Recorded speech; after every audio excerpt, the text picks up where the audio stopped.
Anadolu toprakları 12. yüzyılda tam bir cadı kazanıydı. Bir yanda Bizans'ın bitmek bilmeyen hayalleri, diğer yanda Haçlı seferlerinin yıkıcı dalgaları ve Anadolu Türk Birliği'ni tehdit eden kardeş kavgaları. İşte bu fırtınalı dönemde tahta çıkan bir isim hem Bizans'ın umutlarını suya düşürecek hem de Anadolu'nun Türk yurdu olduğunu tüm dünyaya ilan edecekti. Bugün Türkiye Selçuklu Devleti'nin en dirayetli hükümdarlarından 2. Kılıç Arslan'ın hikayesini anlatıyoruz. 2. Kılıç Arslan 1155'te tahta çıktığında sadece bir tahtı değil, aynı zamanda dört bir yanı düşmanla çevrili bir yangın yerini devralmıştı. Sultanın ilk büyük sınavı kardeşi Şahinşah oldu. Şahinşah, Ankara ve Çankırı civarında hakimiyet kurarak abisinin sultanlığını tanımadı. Üstelik bu iç çekişmeyi fırsat bilen Danişmentli Yağbasan, Şahinşah ile ittifak yaparak Selçuklu topraklarına göz dikti. Kılıç Arslan henüz saltanatının başında hem kardeşiyle hem de Anadolu'nun diğer güçlü Türk beyliğiyle aynı anda savaşmak zorunda kaldı. Kılıç Arslan tahta çıktığında Anadolu'nun en güçlü iki Türk devleti olan Selçuklular ve Danişmentliler arasında amansız bir liderlik yarışı vardı. Ancak bu rekabet 1160 yılında diplomatik bir skandala ve büyük bir onur meselesine dönüştü. İkinci Kılıç Arslan, Erzurum Saltuklular Beyliği ile bağlarını güçlendirmek için Saltuk Bey'in kızıyla evlenmeye karar vermişti. Gelin kafilesi görkemli bir törenle Erzurum'dan Konya'ya doğru yola çıktı. Ancak bu evlilik Selçuklu'nun doğuda güçlenmesini istemeyen Danişmentli Yağbasan'ı rahatsız etti. Yağbasan, Türk töresine ve siyasi nezakete sığmayan bir hamle yaptı. Gelin kafilesine pusu kurdu ve Selçuklu Sultanı'nın müstakbel eşini kaçırdı. Olay sadece kaçırmakla kalmadı. Yağbasan, genç kadını kendi yeğeniyle zorla evlendirerek Kılıç Arslan'a en büyük hakareti etti. Kılıç Arslan bu aşağılanma karşısında ordusunu topladı. Ancak tam bu noktada Nurettin Zengi ve diğer rakipleri Yağbasan'ın arkasında saf tutarak sultanı köşeye sıkıştırdılar. İkinci Kılıç Arslan iç karışıklıklar ile uğraşırken doğu sınırlarında İslam dünyasının nuru, Haçlıların korkulu rüyası Nurettin Mahmud Zengi yükseliyordu. Zengi, Haçlılara karşı kazandığı muazzam zaferlerle büyük bir prestij kazanmıştı ve nihai hedefi tüm Türk İslam beyliklerini tek bir çatı altında toplamaktı. Bu durum Türkiye Selçuklu Devleti için hem diplomatik hem de askeri bir kuşatma anlamına geliyordu. Nurettin Zengi, Kılıç Arslan'ı zayıflatmak için çok akıllıca bir strateji izledi. Sultanın rakipleri olan Danişmentlileri ve hatta Kılıç Arslan'ın kardeşi Şahinşah'ı himaye altına aldı. Selçuklu topraklarına yapılan saldırıları el altından destekleyerek Kılıç Arslan'ı doğudan sürekli taciz etti. Kılıç Arslan bir yanda Bizans, diğer yanda Zengi'nin baskısı yüzünden iki ateş arasında kalmıştı. Sultan aynı anda bu kadar çok cephede savaşamayacağını anlayınca tarihin en ilginç diplomatik hamlelerinden birini yaptı. 1162 yılında bizzat İstanbul'a giderek İmparator Manuel Komnenos'un konuğu oldu. Tam 80 gün boyunca İstanbul'da kalan Sultan, Bizans ile bir barış antlaşması imzaladı. Bu hamle bir boyun eğme değil, zaman kazanma stratejisiydi.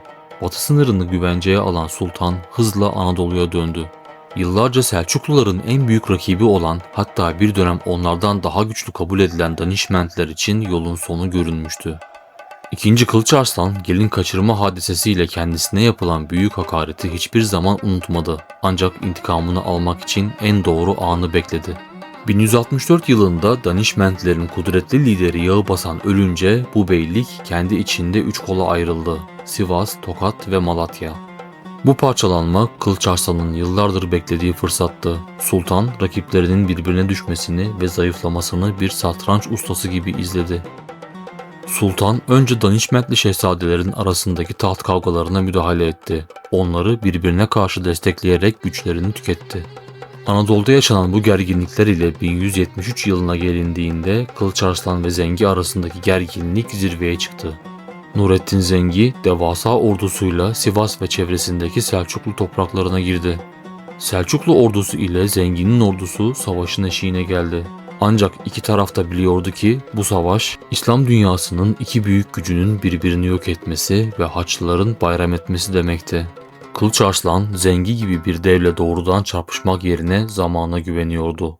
Ve nitekim tarih sultanın lehine işledi. 1174 yılında Nurettin Zengin'in aniden vefat etmesi Anadolu'daki tüm dengeleri alt üst etti. Zengin'in ölümüyle onun kurduğu büyük ittifak dağıldı. Zengin'in koruması altındaki Danişmentliler ve Kılıç Arslan'ın muhalif kardeşleri bir anda hamisiz kaldı. Kılıç Arslan bu otorite boşluğunu yıldırım hızıyla değerlendirdi. Doğu Anadolu'daki rakiplerini tek tek etkisiz hale getirerek sınırlarını Fırat boylarına kadar uzattı. 1178 yılına gelindiğinde Anadolu'da artık bağımsız bir Danişmentli idaresi kalmamıştı. Kılıç Arslan bu köklü beyliğin topraklarını, ordusunu ve tecrübeli komutanlarını kendi devletine dahil etti. Bu sadece bir toprak fethi değil, Anadolu Türk tarihinin en kritik birleşmelerinden biriydi. Danişmentlilerin mirası Selçuklu ile birleşince Anadolu, Bizans ve Haçlılara karşı tek bir yumruk haline geldi. Kılıç Arslan artık sadece bir bölgenin sultanı değil, tüm Anadolu Türklerinin yegane lideriydi. Nurettin Zengin'in 1174'teki ölümü sadece bir boşluk yaratmadı. Aynı zamanda Orta Doğu'nun kaderini değiştirecek yeni bir ismin yükselişine zemin hazırladı. Selahaddin Eyyubi.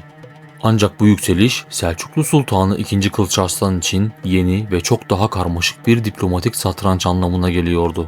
Selahaddin, Zengin'in Mısır ve Suriye'deki mirasını devralıp Eyyubi devletini kurarken, Kılıç Arslan da kuzeyde Danişmentli topraklarını yutarak güneye doğru sarkmaya başlamıştı. İki büyük Türk İslam lideri Fırat Nehri kıyılarında ve Elbistan-Malatya hattında komşu hale geldiler. Fakat her şeye rağmen Nurettin Zengin'in sahneden çekilmesi II. Kılıç Arslan'ın arkasındaki Doğu tehdidini bir süreliğine bitirdi. Artık sultanın önünde tek bir engel kalmıştı: Bizans İmparatorluğu. Doğu sınırlarını sağlama alan Kılıç Arslan tüm dikkatini ve ordusunu batıya, yani tarihin akışının değişeceği o büyük randevuya yönlendirebilecekti. Sultan güçlendikçe Bizans İmparatoru Manuel verdiği tavizlerden pişman olmaya başladı. Sultanın Danişmentli topraklarını ele geçirip sınırlarını genişletmesi Bizans'ın Anadolu'yu geri alma hayallerini suya düşürüyordu. 1170'lerin başına gelindiğinde barış rüzgarları yerini savaş fırtınasına bıraktı. Manuel, Türkleri Anadolu'dan tamamen söküp atmak için Avrupa'dan ve çevre krallıklardan topladığı devasa bir orduyla yola çıktı. Ancak bilmediği bir şey vardı. Kılıç Arslan, Miryokefalon geçidinde onu bekleyen bir kurt kapanı hazırlamıştı. Takvimler 1176 yılının Eylül ayını gösterdiğinde Ortaçağ dünyasının gördüğü en büyük ordulardan biri harekete geçmişti. Bizans İmparatoru Manuel Komnenos yanına Macar, Sırp ve Haçlı destekli birlikleri de alarak yaklaşık 50.000 kişilik devasa bir güçle Konya'ya doğru ilerliyordu. Amacı netti: Türklerin Anadolu'daki başkentini yıkmak ve Türk varlığına son darbeyi vurmak. Sultan Kılıç Arslan düşmanın sayıca üstünlüğünün farkındaydı. Bu yüzden meydan savaşı yerine yıpratma savaşı yürütmeyi tercih etti. Bizans ordusu Denizli üzerinden Eğirdir Gölü'nün kuzeyine doğru ilerlerken Selçuklu süvarileri sürekli baskınlar düzenliyor, su kuyularını zehirliyorlar ve lojistik yollarını kesiyordu. İmparator yorgun ve morali bozuk ordusuna güvense de onları bekleyen asıl kabustan habersizdi. Savaşın kaderi bugün tam yeri hala tartışılan ancak stratejik bir dar boğaz olan Miryokefalon geçidinde belirlendi. Bizans ordusu kilometrelerce uzunluktaki ağır kuşatma arabalarıyla bu dar ve sarp geçide girdiğinde Sultan Kılıç Arslan çoktan hazırlıklarını tamamlamıştı. Selçuklu ordusu dağların yamaçlarına ve geçidin çıkışına gizlenmişti. Bizans'ın öncü birlikleri geçidi terk etmeye başladığı anda Selçukluların meşhur Turan taktiği devreye girdi. Yanlardan ve arkadan başlatılan yoğun okçu saldırısı geçidin içinde sıkışmış Bizans ordusunda tam bir kaos yarattı. Dar alanda hareket edemeyen ağır zırhlı Bizans şövalyeleri hafif Türk süvarileri karşısında çaresiz kaldı. İmparator Manuel hayatını kurtarmak için ordusunu geride bırakıp kaçmayı bile düşünecek kadar büyük bir umutsuzluğa kapıldı. Bizans'ın tüm gururu o gün Miryokefalon'un dar geçitlerinde paramparça oldu. Sultan Kılıç Arslan tamamen yok edebileceği Manuel'i ağır şartlar içeren bir barış anlaşmasıyla serbest bıraktı. Ancak bu zaferin sonuçları askeri başarının çok ötesindeydi. Bizans, Anadolu'yu Türklerden geri alma umudunu sonsuza dek kaybetti. Batılı kaynaklar bu zaferden sonra Anadolu topraklarını artık Romanya yerine resmen Türkiye olarak anmaya başladılar. Malazgirt kapıyı açmıştı. Miryokefalon ise kapıyı içeriden kilitleyerek Anadolu'yu ebedi bir Türk yurdu haline getirdi. Miryokefalon'dan sonra Kılıç Arslan askeri zaferini kalıcı bir medeniyete dönüştürmek için kolları sıvadı. Bu dönem Selçukluların kurumsallaşma ve müreffeh bir vatan inşa etme döneminin başlangıcıdır. Bir devletin gücü hazinesinden gelir. İkinci Kılıç Arslan, devletinin ekonomik bağımsızlığını tüm dünyaya ilan etmek için Anadolu Selçuklu tarihindeki ilk altın ve gümüş paraları bastırdı. Bu sadece bir ticaret hamlesi değildi. Bizans parasının Anadolu pazarındaki hakimiyetine vurulan büyük bir darbeydi. Selçuklu parası artık uluslararası ticarette geçerli bir güven simgesi haline gelmişti. Sultan Anadolu'yu sadece bir savaş alanı değil, bir ticaret merkezi olarak da görüyordu. Miryokefalon sonrası Anadolu'nun güvenli bir liman haline gelmesiyle İpek yolunun rotası tamamen Konya ve Aksaray hattına kaydı. Kılıç Arslan döneminde kervan yollarının güvenliği sağlandı ve ileride Selçuklu'nun imzası olacak dev kervansaray sisteminin temelleri atıldı. Başkent Konya onun döneminde surlarla çevrildi, camiler ve medreselerle donatıldı. Bugün Konya'nın sembolü olan Alaaddin Tepesi üzerindeki saray ve caminin ilk büyük yapılaşması onun döneminde hız kazandı. Kılıç Arslan sadece tüccarı ve askeri değil, alimleri de himaye ediyordu. Onun sarayı doğudan ve batıdan gelen bilim insanlarının, şairlerin uğrak noktası oldu. Bu kültürel birikim bir asır sonra Mevlana ve Yunus Emre gibi değerleri yetiştirecek olan o muazzam Anadolu irfanının tohumlarını ekti. Kılıç Arslan saltanatının son dönemlerinde sadece Bizans ile değil, Orta Çağ'ın en büyük askeri hareketi olan Haçlı Seferleri ile de boğuşmak zorundaydı. 1190 yılında Avrupa'nın en güçlü ismi Alman İmparatoru Friedrich Barbarossa devasa bir orduyla Anadolu'ya girdi. Sultan sayıları 100.000'i bulan bu disiplinli Alman ordusuyla açık alanda savaşmanın riskini biliyordu. Bu yüzden yine o meşhur yıpratma taktiğine başvurdu. Haçlı güzergahındaki tüm yerleşim yerleri boşaltıldı, gıda stokları yok edildi. Barbarossa'nın ordusu açlık, susuzluk ve Türk süvarilerinin bitmek bilmeyen gece baskınlarıyla adeta eridi. Açlıktan kırılan Haçlı ordusu Konya önlerine kadar geldi. Sultan o sırada oğullarıyla yaşadığı sorunlara rağmen başkentini savundu. Haçlılar şehre girmeyi başarsa da ağır kayıplar verdiler. Kılıç Arslan stratejik bir deha göstererek Barbarossa ile bir anlaşma yaptı ve ordusunun Anadolu'dan geçip gitmesine izin verdi.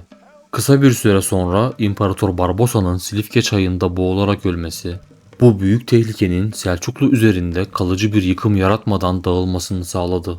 Kılıç Arslan ömrünün son büyük dış tehlikesini de böylece savuşturmuştu.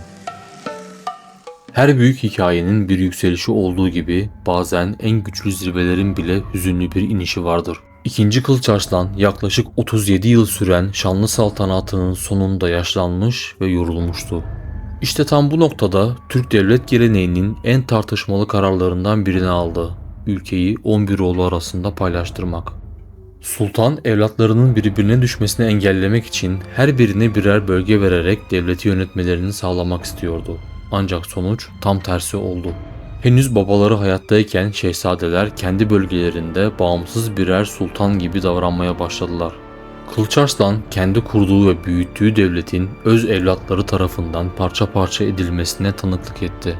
Konya'yı elinde tutan büyük oğlu Kudbettin Melikşah, sultanı sarayda adeta bir hapis hayatı yaşamaya zorladı. Ömrünü at sırtında geçiren koca sultan, evlatları arasında sığınacak bir liman arayan, şehirden şehire sürüklenen hüzünlü bir figür haline gelmişti. Bu karanlık fetret tablosu içinde babasına olan sadakati ve devlet adamlığıyla sıyrılan bir isim vardı. En küçük oğlu Gıyasettin Keyhüsrev. Diğer abileri sadece güç peşindeyken Keyhüsrev babasının onurunu korumaya çalıştı. Kılıç Arslan Konya'dan kaçarak en güvenilir limanı olan oğlu Gıyasettin Keyhüsrev'e sığındı. Baba ve oğul birlikte hareket ederek Konya'yı geri almak ve birliği yeniden sağlamak için bir mücadele başlattılar. 1192 yılında 2. Kılıç Arslan 80'li yaşlarında vefat ettiğinde yerine halefi olarak Gıyasettin Keyhüsrev'i bıraktı. Sultan Kılıç Arslan arkasında Bizans'ın diz çöktüğü ve Anadolu'nun tamamen yurt haline geldiği bir devlet bıraktı. 1192 yılında Konya'daki türbesinde ebedi uykusuna daldığında ismi Anadolu tarihine altın harflerle kazınmıştı. Videoyu beğendiyseniz beğen tuşuna basmayı ve abone olmayı lütfen unutmayın. Teşekkürler.